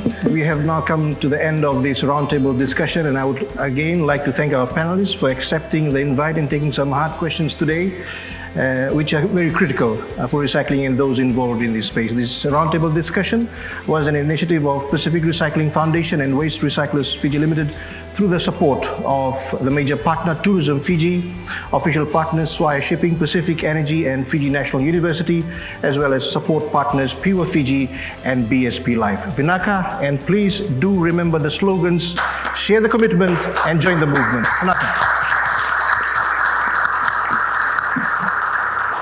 Ladies and gentlemen, panelists, invited guests, and to those that have participated virtually, Vinaka, and thank you very much for your time. As I speak, I can see discussions happening online between different participants, so continue that discussion. Unfortunately, we couldn't ask all the questions, but it has been a great roundtable discussions, and I hope that everybody in this room will walk away from here with something to take back with them.